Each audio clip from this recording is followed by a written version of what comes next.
Chapter 8, Southern Sudan, 2008. It was like music, the sound of Akir's laugh. Naya's father had decided that Akir needed a doctor, so Naya and her mother had taken Akir to the special place, a big white tent full of people who were sick or hurt, with doctors and nurses to help them.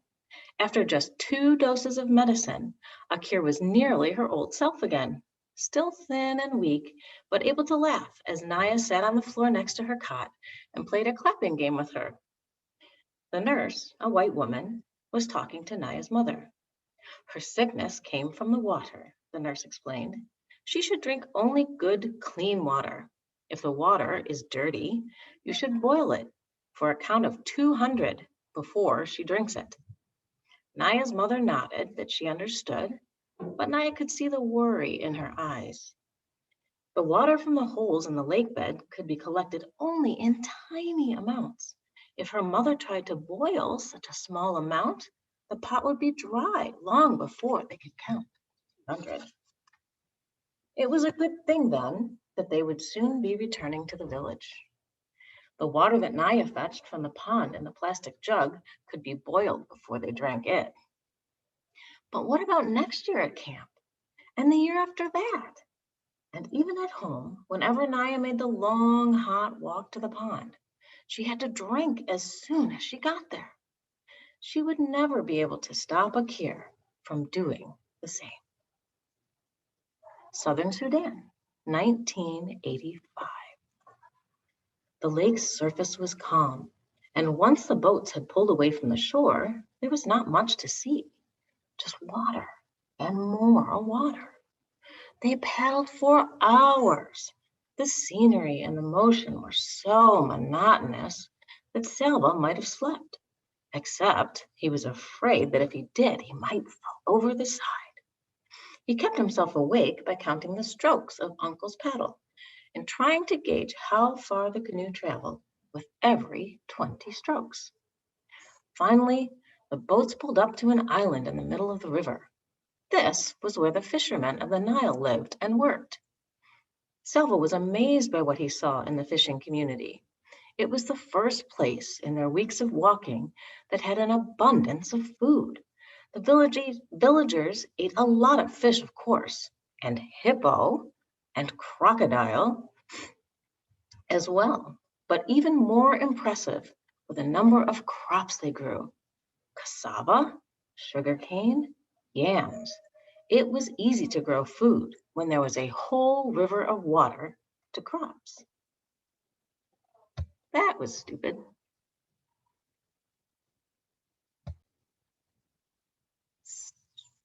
So, as I was saying before I screwed up, it was easy to grow food when there was a whole river to water the crops.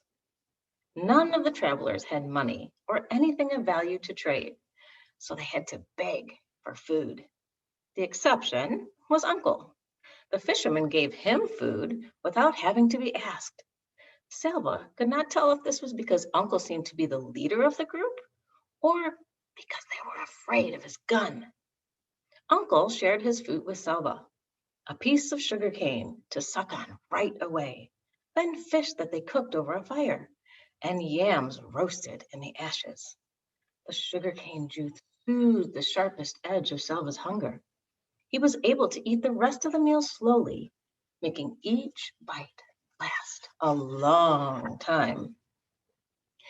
Back home, Selva had never been hungry. His family owned many cattle. They were among the better off families in their village of Laun Arik. They ate mostly porridge made from sorghum and milk. Every so often, his father went to the marketplace by bicycle and brought home bags of beans and rice. These had been grown elsewhere because few crops could be raised in the dry semi-desert region of Laun Arik. As a special treat, his father sometimes bought mangoes.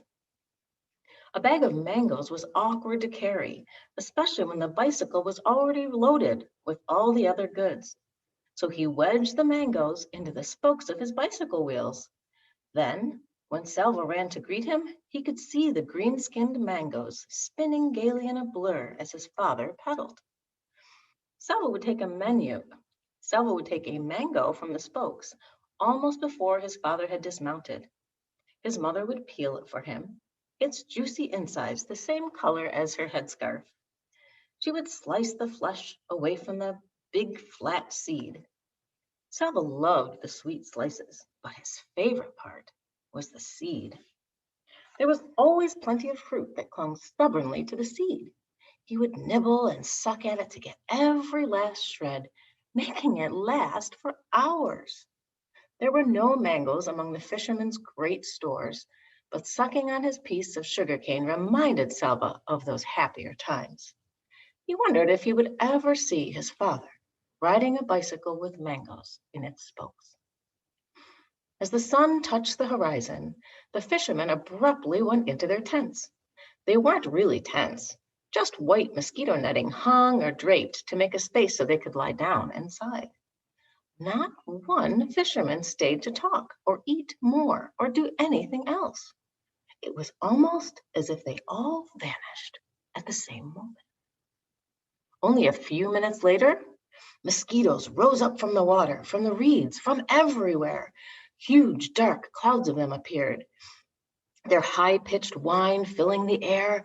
Thousands, maybe millions of hungry mosquitoes massed so quickly that in one breath, Salvo could have ended up with a mouthful if he wasn't careful. And even if he was, they were everywhere, in his eyes, his nose, his ears, on every part of his body. The fishermen stayed in their nets the whole night long. They had even dug channels from inside the nets to just beyond them so that they could urinate without having to leave their little tents. It didn't matter how often Selva swatted at mosquitoes, or that one swat killed dozens at a time. For every one he killed, it seemed that hundreds more swarmed in to take its place. With their high singing whine constantly in his ears, Salva slapped and waved at them in frustration all night long. No one in the group got any sleep. The mosquitoes made sure of that.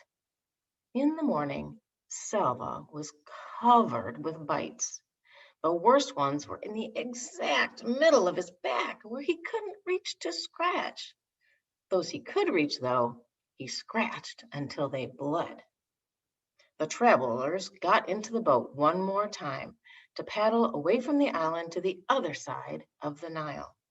The fishermen had warned the group to take plenty of water for the next stretch of their journey. Salva still had the gourd that the old woman had given him. Others in the group had gourds too, or plastic bottles. But there were some who did not have a container. They tore strips from their clothing and soaked them in a desperate attempt to carry at least a little water with them. Ahead lay the most difficult part of their journey, the Akobo Desert.